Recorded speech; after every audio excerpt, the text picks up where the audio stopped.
Halloween, October, the spookiest and scariest time of the year, where Samhain is waking up from its pagan slumber, and now everybody's getting into the festivities of looking for sugary treats and thinking about scary tricks that they can play on their neighbors. Kids are outside in costumes looking at the autumn leaves, changing colors, and thinking about them having the most wonderful, fun time of their lives during this one night. Thinking about how once this holiday was in its prime and what's happened now in the modern age as popularity has been diminishing but now slowly making back a return. So if you want a fun kids horror read, a book that'll take you back to the good old days of prime Halloween, show you all types of festivities from Halloween festivals, trick-or-treating, going out with your friends, and most importantly, reading a story which feels like it should go right along with the special movies that you get during Halloween. Do we have a Halloween? Huh? I mean, the title's called The Halloweeners. Yes, The Halloweeners. That's got that goofy goober energy from SpongeBob. I mean, out of all the titles you could have picked, this just detracts generational loss of just social credit to the main characters. I mean, we got this book, which has got all the right festivities, all these good things in it, all types of crazy monster mayhem, and then you're telling me it's called The Halloweeners? Are we being dead ass here? You had all the names in the world for a club, and you chose that. Now, alright, you got some giggles there. But seriously, guys, this is going to be the third attraction to Horrorweentown Festival. And yes, the title might not be the best in the world. And let me tell you this may not be my favorite book out there, especially a Halloween read. But if you need a book that's going to take you back to the early 2000s, to the 90s, to the good old days, when October and Halloween was at its absolute prime, taking you back to just memories of happiness and just wonder, this is going to be the book for you. It's fun, cozy, and yet at the same time, it's chaotic, it's wild. It feels like a Disney Channel original movie, a special movie you might put on the TV to go watch with your family and friends. It feels like all those good things. So, there's going to be no tricks, but there will be some treats in this video, so make sure you stay tuned for this entire review. Without further ado, let's get into the next entry into Horrorweentown Festival. We're now going to be going to the Haunted House of the Witch, where the Halloweeners once stopped by. Put your hands together, cover your eyes. Getting ready for a big surprise. Spirits in a bottle, ghosts in the machine. Walking on water, floating on a dream. Who's fooling who? Who can you believe? Do you think you're gonna lose it? Are you sure what you just seen? Last week, I got you guys a little commercial break, all right? We took a break. We went to outer space. I showed you guys a bunch of spooky, scary aliens to give you guys a refresher. And all I got was a bunch of complaining all the way down on the spaceship. A whole lot of hoopla. You guys were so freaked out. You thought it was too weird up there. You saw a lot of scary things, which gave you nightmares. I saw some of you coming down and talking about, oh, am I infected with the alien parasite? I don't want to bring it to Earth. A whole bunch of crybabies, all right? Now, we'll say, maybe just, stay in your house for the past few days. We don't want nothing spreading. And that's why when I saw the cover of this book, I saw the title of this book, I read the brief blurb, I was like, you know what? This one is going to do the job. So today we're going to be looking at a modern kids horror series, which is homaging Goosebumps, but also becoming its own thing and just keeping the spirit alive of good middle grade horror, and that is from the Monsterstreet series. This is the second book in the series called The Halloweeners. The story is essentially about your main character, a boy, who's dealing with some emotional conflicts involving his mom. His mom just recently had a, rough divorce, and she hates the Halloween holiday, which is blasphemy to me, blasphemy to you guys, blasphemy to the town, because when the main character is walking through this small town, he sees in the suburb that every single house is decorated for Halloween. Everybody's getting into the festivity, getting ready for Halloween night, and meanwhile, she's super opposed to it. And he has this goal that he wants to go out on Halloween night. He wants to go trick-or-treating with some brand new friends that he met. But his mom breaks him basically some bad news that since they've been moving a lot and he just got into this town for a few months, adjusted, getting into the school, meeting some new people, he might have to move again by the end of the month. and that really makes him angry.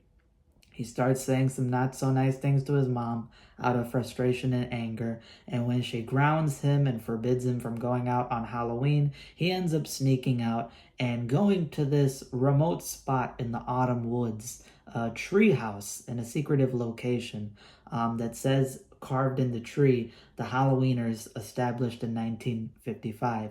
And you find out that this is essentially like a losers club, kind of kids, a secret retreat, and he wants to become a part of the Halloweeners Society Club. And you find out what exactly that entails. You see the other kids, they're all dressed up in their costumes. You got the Invisible Man as one of them, who's dressed up in like a top hat and a suit and all that, and he's covering his head and his chest, so it looks like with strings that there's no head there.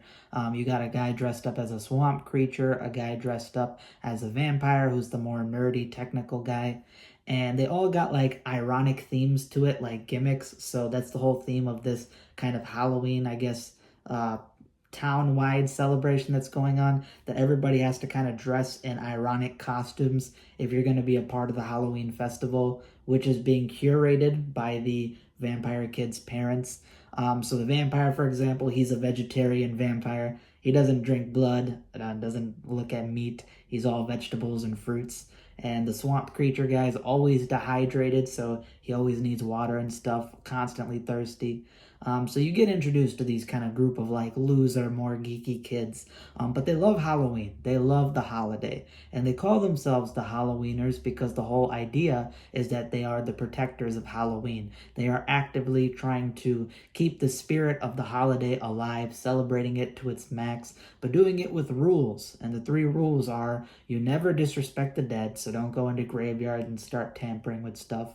Don't go smashing jack-o'-lanterns, and no stealing candy. So these themes kind of reminded me of the Trick or Treat movie with Sam from 2007, because that whole movie was about following the rules of the holiday. So that's all fun. I really like that stuff. And you see the main character, he's dressed up just with the bedsheet as a ghost because he had to sneak out quickly, and his mom won't buy him costumes because she hates the holiday. So he gets introduced to these group of characters. They initiate him. They find out he's very knowledgeable. He loves monsters. He loves horror movies and all this stuff.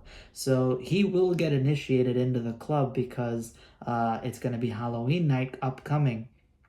But he just has to help them win the Halloween festival, where the Halloween festival, you have to have the most elaborate costumes. You got to do the best job with them. You also have to have the most candy, so you'll have your candy weighed in. And of course, these guys are following the rules, so they can't cheat. They have to win the right way. So if this main character ends up helping them, he'll become an official Halloweener. And that's what leads to essentially the main kind of night that comes, Halloween night. They're all outside with a elaborate map of all the households, knowing which ones give the biggest, chocolate bars and stuff, and which ones give less candy. So they're hitting all the places, getting all the candy. He's helping them out, the main character.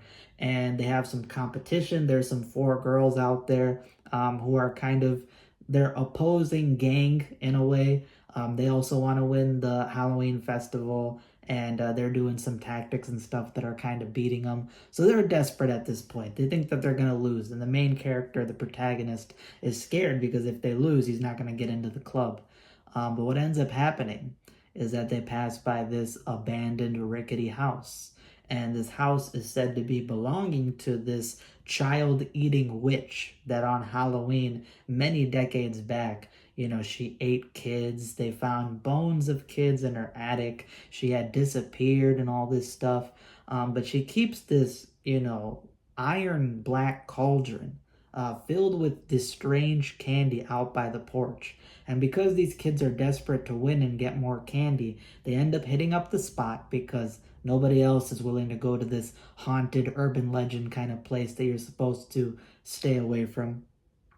And actually funny because since the Halloweener is a club that's been around since like 1955, there's a Halloweeners kind of official diary that has like all the secrets of the town and the holiday kind of put in there. And the witch is mentioned in that one because it happened back in the day.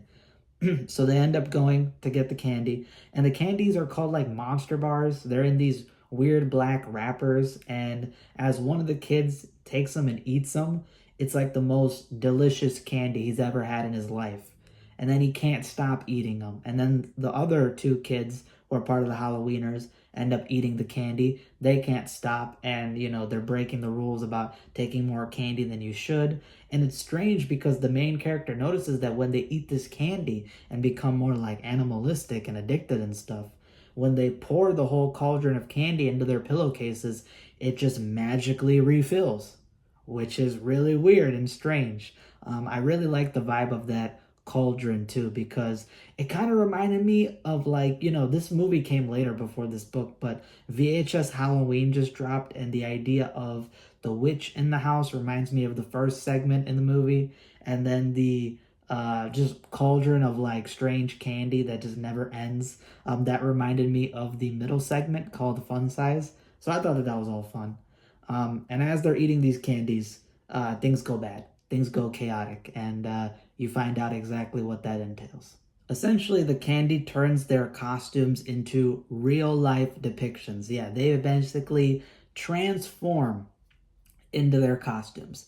So the kid who is a vegetarian vampire ends up becoming a vegetarian vampire. The guy who's a dehydrated swamp monster becomes that. The other guy turns into an invisible man. And because they ate so much candy, they lose their consciousness. They give in to these monstrous personas, and they start going around and causing havoc across the neighborhood. You got the swamp monster basically drinking up pools and knocking over fire hydrants and taking out people's hoses. You got the vegetarian vampire destroying jack-o'-lanterns and going to cornfields and causing havoc. And the invisible man just keeps on stealing more and more candy. So a lot of monster mayhem and chaos just breaks out on Halloween night all throughout this suburb. And now it's up to the main character to essentially go out there and save his friends, turn them back into humans, because in the fine print of these candies and cauldron, if you don't manage to turn your friends back before sunrise, they're going to permanently stay that way. So it's up to him to kind of go out there and get them back, find a way to help them out. At the same time, his mom is hunting for him because she finds out that he snuck out on Halloween even though he was grounded, so she's going to great lengths to try to find him. And he also has to get help from the leader of the girls' gang, who initially is hesitant, but then she sees all the chaos ensuing and she decides, you know what, I'll help you out on this night. So you kind of get that vibe overall. There's not really much more than that. Of course, after I go further, there's going to be some spoilers. So with that, let me just get into the positives, the negatives, and overall just my thoughts about the book. Overall, this book very much feels like a Disney Channel original movie, the same way that you would basically get up and get ready to watch stuff like Horrorweentown series or Scary Godmother or those type of movies, Hocus Pocus. This feels like if it got adapted, it would be like a Disney Channel original movie. It's got a lot of those cheesy lines and moments that are, yes, corny, but they make you smile and laugh. There's a lot of chaotic humor in this one. Obviously, there's monsters going on a crazy just spree, kind of ruining Halloween for a lot of people. So you have the main character having to come up and save the day. They all love Halloween. They're all huge Halloween fans, so it's got that fan kind of vibe to it in terms of the characters. You have a lot of great Halloween festivities here. You have the Halloween Festival, which is organized by the parents. You got jack-o'-lanterns and amusement park rides and all these different activities you get to do. There's a drive-in movie theater that's playing, festive horror movies, and that ends up getting, a focus in the book as scenes and stuff. And you got, surprisingly, although not surprisingly, if you've read at least one or two other Monsterstreet books, there's a lot of emotional moments and emotional depths that kind of grasp you. You have the whole idea of this guy at odds with his mother because of a divorce, all these different things, conflicts between the two characters. You find out more about the mother's character and her whole reason for hating Halloween, which becomes its own point that kind of gets woven into the story for a nice climax. And it's a chaotic book, but yet at the same time, it's fun. It's good fun. Nothing to harm you. You just read it and you enjoy it. You don't get like uncomfortable or scared or anything. You just have a blast. Again, you get taken back to the prime days of Halloween, because that's what J.H. Reynolds kind of focuses on this whole book, is the Halloween spirit really embodied. And it's just a good time, man. I enjoyed this book. I liked it. And it does have that emotional grasp that you're not going to get from other kids' horror books most of the time. So you have that to basically kind of help you invest yourself into the characters, wanting to see them succeed, wanting to see how the story plays out. The negatives just kind of come down to the fact that I wanted to see more. You know, it has that feel like Goosebumps 2015, the movie, or Haunted Halloween or whatever. Very chaotic, monsters on the rampage, all this stuff. But there's no real threat, there's no real danger throughout the whole book. There's not really any point that I thought that the kids were going to be almost killed or almost taken down or anything. It's very goofy, almost cartoonish, the type of things that the villains, quote unquote, are doing. Again, just following their gimmicks. And it does get to a point where you're like, okay, I get it. That's their gimmick. You know, the swamp monster's dehydrated, the other one's a vegetarian. I get it. You almost want more. You almost feel like the book doesn't go further. And you have this creepy urban legend about the witch that again gave me like VHS Halloween vibes. Again, even though that's a modern movie, it had that type of creepy vibe to it, but it doesn't go creepy. It doesn't take it further. And I wish that it did, because you could go further with this type of concept and you could add in some really scary, dark, creepy moments that make it, really kids horror. But instead it goes the DCOM way. And I do like Disney Channel original movies. They're fun, but I also feel that Disney Channel original movie vibes are limited. There's like a limited thing where you have to do a really, really great job with it, and maybe then it'll resonate. But otherwise, I feel like a lot of the time they could end up being darker, they could end up being scarier, they could end up being even a little bit more bloody, because blood is shown at one point in this story, but it's played up in a more kind of silly way.